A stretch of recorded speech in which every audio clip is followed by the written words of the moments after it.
2 lakh employ, 13.5 lakh से ज्यादा agent और 30 करोड़ से ज्यादा पॉलिसियां।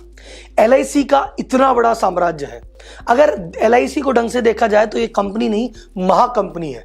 इससे बड़ी कंपनी, इससे बड़ा फैला हुआ साम्राज्य मैंने अभी तक नहीं देखा, ना कभी इंडिया ने देखा है। ये कितना बड़ा फैला हुआ साम्राज्य है, इस पे इस वीडियो में बड़े डिटेल में बात करेंगे।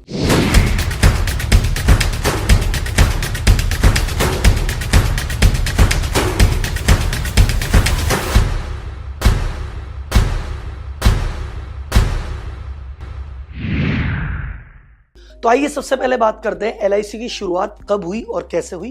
तो एलआईसी की शुरुआत हुई थी 1 सितंबर 1956 को। उस समय तक देश में छोटी बड़ी 245 प्राइवेट इंश्योरेंस कंपनियां थी। और इंश्योरेंस इतना इंपॉर्टेंट सब्जेक्ट होता है किसी भी देश के लिए, क्योंकि किसी भी देश की नागरिक की सुरक्षा का ध्यान रखना देश का काम है। और नागरिक की सुरक्षा कब रहती है? जब वो इंश्योर्ड होता है। तो सरकार ने कहा यार 245 कंपनियां हैं, सही करे गलत करे, फ्रॉड करे, लोगों तक पहुंचे नहीं पहुंचे, एक काम करते हैं, इस काम का एक तरह से अपन सरकारी तरीके से इसको करते हैं। तो सरकार ने सारी 245 कंपनियों को मर्ज कर दिया और एक कंपनी बनाई एलआईसी, लाइफ इंश्योरेंस कॉर्पोरेशन, कि भैया अब तुम्हारा काम है भारत के गांव गांव तक, कोने कोने तक इंश्योरेंस को पहुंचाना। और आपको जान के ताज्जुब होगा कि सन 2000 तक एलआईसी की इंडियन मार्केट में मोनोपोली थी। इंडिया में दूसरी इंश्योरेंस कंपनी 2000 तक थी नहीं, बाकी सारी इंश्योरेंस कंपनियां चालू ही 2000 के बाद आना चालू हुई है।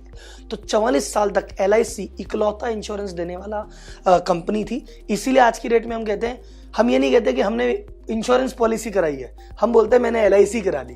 तो एलआईसी का ये ब्रांड वैल्यू है। तो आइए बात करते हैं एलआईसी। सर जी 44 साल अगर इसको मोनोपोली मिल गई तो इसने तो उस पीरियड में धूम मचा दी होगी। यस सर, और उस पीरियड की जो धूम है वो आज भी है। और हम बात करते हैं एलआईसी का डोमिनेंस कितना है मार्केट में।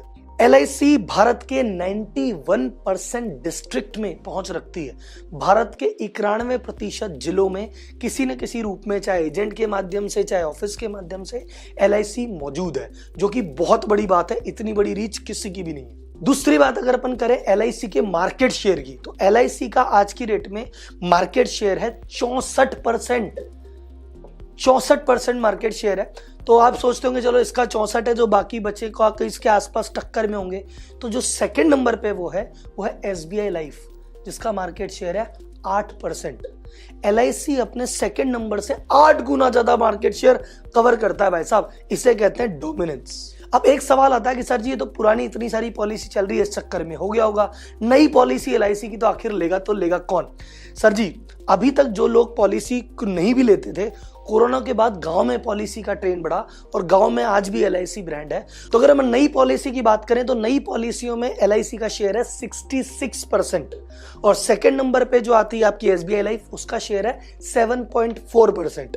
तो आप इमेजिन कर सकते हैं कि पहले भी डोमिनेंट थी और नई पॉलिसी में भी डोमिनेंस बरकरार रखे हुए हैं। अगर हम बात करें कि भैया एलआईसी के कितने ब्रांच ऑफिस है, इसका बैंकिंग नेटवर्क कितना बड़ा है, तो एलआईसी का जो नेटवर्क है उसके ऑफिस है टोटल 51,633। और सेकंड नंबर पे जो हमारा एसबीआई आता है उसके हैं 38,026।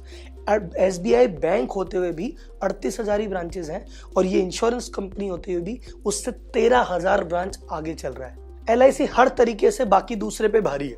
आप ऐसे इमेजिन कर लो कि पूरी इंश्योरेंस इंडस्ट्री में, लाइफ इंश्योरेंस इंडस्ट्री में सभी कंपनियों के 20 कंपनियां हो गई आज की डेट में, सबके टोटल एजेंट मिला लो तो है 11 लाख, और अकेले एलआईसी के एजेंट है 13.5 लाख। तो पूरी इंडस्ट्री के एजेंट एक तरफ और एलआईसी के एजेंट एक तरफ। अब आपको लग रहा राहुल जी कहीं ऐसा तो नहीं है कि ये क्वांटिटी की बात हो कि भैया क्योंकि 44 साल इनकी मोनोपोली रही है तो ऑब्वियसली इनके ज्यादा होंगे।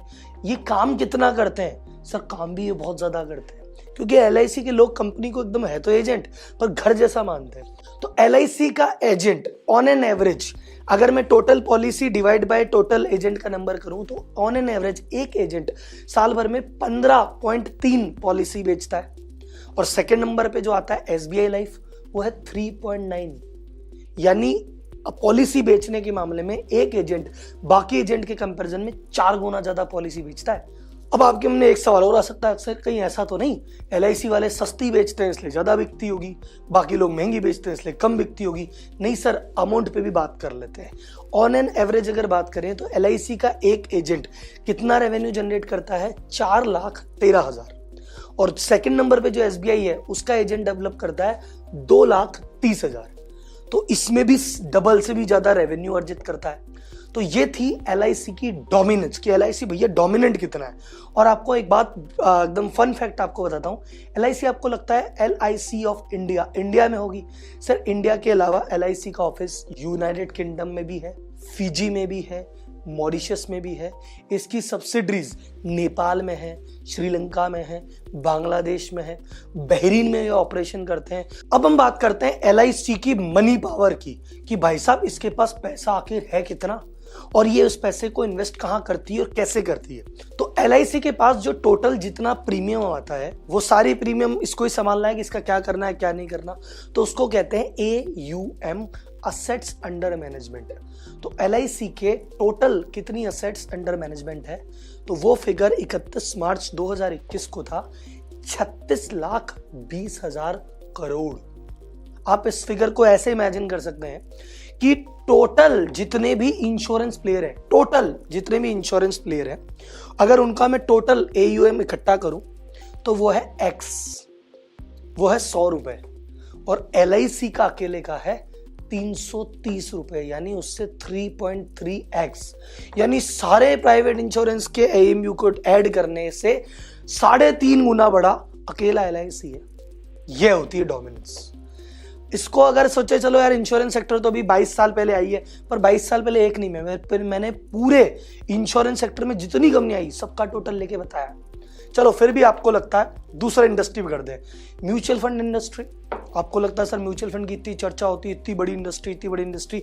हाँ, म्यूचुअल फंड की इंडस्ट्री बहुत बड़ी है, लेकिन अगर उसको भी मैं एलआईसी से कंपेयर करूं तो टोटल म्यूचुअल फंड इंडस्ट्री में जितने भी म्यूचुअल फंड है, अगर सबका AUM इकट्ठा कर लूं और उसके सामने एलआईसी का रखूं तो भी एलआईसी उससे 10% ज्यादा ही है। टोटल इंडस्ट्री का AUM मिलके आ रहा है 100 रुपए, एलआईसी कहता है 110 रुपए हमारे पास, 1.1x। और दो फन फैक्ट, ये हमारे इंडिया की जीडीपी का 18.5% है, इंडियन जीडीपी का, और पाकिस्तान की जीडीपी से कहीं ज्यादा है। तो पाकिस्तान की जीडीपी से ज्यादा तो एलआईसी AUM रखती है भाई साहब। अब हम बात करते हैं एलआईसी के इन्वेस्टमेंट की। अब एलआईसी के पास इतना सारा पैसा है भैया, करती क्या है, लगाती कहाँ है? तो एलआईसी इन पैसे को इन्वेस्ट करती है, और इसीलिए एलआईसी को कहते हैं कि गवर्नमेंट की गाय है।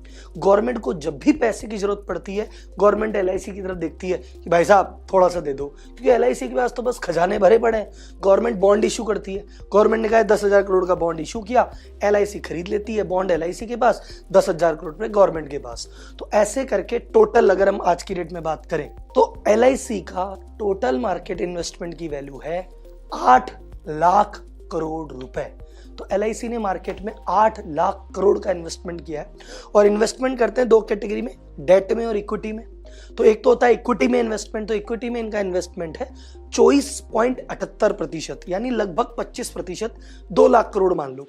अब हमको लगता है राहुल जी कहीं ऐसा तो नहीं है 2 लाख करोड़ रुपए इसने स्टॉक मार्केट में लगाए, ये ऊपर नीचे हो गए? तो सर कोई टेंशन नहीं है, क्योंकि ये जो पैसे लगाती है बीएससी की टॉप 200 कंपनी या एनएससी की टॉप 200 कंपनी में ही इसका 90% पैसा उसी कंपनी में लगा हुआ है। तो मार्केट के टॉप कंपनीज में इन्वेस्टमेंट करती है, तो डूबने के चांसेस बहुत कम है, बल्कि जैसे जैसे स्टॉक मार्केट बढ़ रहा है एलआईसी का इन्वेस्टमेंट बढ़ता जा रहा है। अब बात आती है सर बाकी 6 लाख करोड़ का क्या किया? वो इन्होंने डेट इंस्ट्रूमेंट ले रखे हैं। डेट इंस्ट्रूमेंट का मतलब कि गवर्नमेंट को पैसे की जरूरत थी, गवर्नमेंट को लोन दे रखा है। तो कैसे कैसे उसको बांट रखा है उसको देखते हैं इस लिस्ट में। एलआईसी ने उस 6 लाख करोड़ का 37.5% गवर्नमेंट की सिक्योरिटी खरीद रखी है, सेंट्रल गवर्नमेंट की। 24.61% की इसने स्टेट गवर्नमेंट की सिक्योरिटी खरीद रखी है, और 8% का लगभग इन्होंने कॉर्पोरेट के बॉन्ड खरीद रखे हैं। तो ये जो चीजें खरीदी है 6 लाख करोड़, इसका भी 96% या तो गवर्नमेंट में है तो वैसे ही सिक्योर है, बाकी AAA- रेटिंग फंड में है, जो कि बहुत सिक्योर फंड माना जाता है। तो इनका 8 लाख करोड़ एकदम सिक्योर है, और ब्याज भी कमा के दे रहा है, और मार्केट के साथ ग्रो भी कर रहा है। अब हम बात करते हैं कि भैया एलआईसी पे दुनिया का इतना भरोसा क्यों है, भारत के आम भारतीय का एलआईसी पे इतना भरोसा क्या है? क्योंकि पहली बात, जब कोई नहीं था तब ये था, गली गली में गांव गांव में पहुंच के इन्होंने एलआईसी बांटी है, जगह जगह इनके एजेंट है। इसी वजह से इनका ब्रांड है, इनका ट्रस्ट है, और ब्रांड और ट्रस्ट को अगर नापने जाए तो कुछ क्राइटेरिया है, उसको मैं आपको बताता हूँ। तो LIC की अगर मैं बात करूं स्ट्रेंथ की दृष्टि से, जितना रेवेन्यू आता है उस दृष्टि से, तो LIC वर्ल्ड की 5वीं सबसे बड़ी इंश्योरेंस कंपनी है। LIC की ब्रांड वैल्यू है $8,655 मिलियन, जो कि अगर भारतीय रुपए में कहें तो LIC की ब्रांड वैल्यू है 65,000 करोड़ रुपए। सिर्फ LIC ब्रांड की वैल्यू है। ये इंश्योरेंस की दुनिया में 3rd सबसे स्ट्रॉन्गेस्ट ब्रांड और 10th मोस्ट वैल्यूएबल ब्रांड माना जाता है। सर जी, ये तो आपने ब्रांड वैल्यू बता दी। ट्रस्ट को अगर कैसे नापे? सर, ट्रस्ट को ऐसे नापे कि गवर्नमेंट ने कह रखा है कि अगर कोई भी तुम्हें झूठ बोल के, गलत बोल के अगर पॉलिसी बेच देता है तो उसकी शिकायत करो भैया, कि हमें ये पॉलिसी बेचते टाइम पूरी इंफॉर्मेशन नहीं दी गई या गलत इंफॉर्मेशन दी गई, आप शिकायत कर दो, और उन शिकायतों का रिकॉर्ड रखा जाता है। तो उसका जो एक एवरेज है, हर 10,000 पॉलिसी पे टॉप 5 इंश्योरेंस कंपनियों का ऐसा एवरेज है कि 10,000 पॉलिसी पे 23 शिकायतें आती है। 23.5 एवरेज, 23.5 शिकायतें आती है 10,000 पॉलिसी बेचने पे कि भैया गलत तरीके से बेच दी। ये टॉप 5 कंपनियों का एवरेज है। तो अगर 10,000 पे मार्केट का एवरेज है कि 23 शिकायतें आती है, LIC की कितनी शिकायतें आती है? LIC की शिकायत आती है 2.5, यानी मार्केट की जितनी शिकायतें आती है उसमें से बहुत कम शिकायतें, 10% शिकायतें इसकी आती है। तो मार्केट के एवरेज इससे 10 गुना ज्यादा है। इतना ज्यादा कहते हैं ना कि LIC एजेंट का उसके कस्टमर से रिलेशन है कि इतनी कम शिकायतें आती है। आजकल क्या आता है, मार्केट में जितनी भी पॉलिसी आती है मोस्ट ऑफ द केस में वो लिंक्ड पॉलिसी आती है मार्केट से। एजेंट आके कहता है, जैसे SBI का एजेंट आएगा आपसे कहेगा कि देखो सर ये वाली पॉलिसी है, 2 तरह की पॉलिसी है। एक तो नॉन लिंक्ड पॉलिसी है कि इसमें तो आपने पैसा लगाया, गारंटी है कि इतना लगाओगे इतना मिलेगा ही मिलेगा। एक आती है लिंक्ड पॉलिसी कि भैया इसमें आप लगा दो, ये जो पैसा है ना मार्केट में इन्वेस्ट होगा, अगर मार्केट तेजी से आगे बढ़ा तो आपको जो हम बोल रहे हैं उससे भी ज्यादा देंगे, पर अगर मार्केट गलती से कुछ नीचे हो गया तो जितना बोल रहे हैं उससे थोड़ा कम देंगे। तो नॉन लिंक्ड पॉलिसी में रिस्क नहीं रहता, लिंक्ड पॉलिसी में रिस्क रहता है। आ भी सकता है पर भैया जा भी सकता है। अगर टॉप 5 इंश्योरेंस कंपनी का एवरेज लें तो नॉन लिंक्ड का एवरेज आता है 63.6, यानी टोटल 100 में से 37 पॉलिसियां ऐसी है जो लिंक्ड होती है और 63 है जो नॉन लिंक होती है। ये एवरेज LIC का देखना चाहेंगे कितना होता है? LIC का एवरेज है 99.7। LIC कह रहा है हमारी गिनती की कोई 0.3 पॉलिसी है जो कि मार्केट से लिंक है, बाकी 99.7% ये गारंटी है कि भैया तुमको जो कह दिया वो मिलेगा। ये होता है ट्रस्ट। तो कुल मिला के आज आपने जाना कि भैया LIC कोई छोटी मोटी बात नहीं है, कंपनी नहीं, महाकंपनी है। अब एक सवाल आता है कि सर जी इसका IPO आ रहा है, इसमें इन्वेस्ट करें कि ना करें? या राहुल जी अगर ये वीडियो आप लेट देख रहे हैं तो सर जी LIC का IPO लिस्ट हो गया, पैसा लगाऊं ना लगाऊं? तो सर इन सारी चीजों का अगर आपको जवाब जानना है तो मुझे कमेंट बॉक्स में लिख के बताइए कि आपको LIC पे IPO की रिक्वायरमेंट है।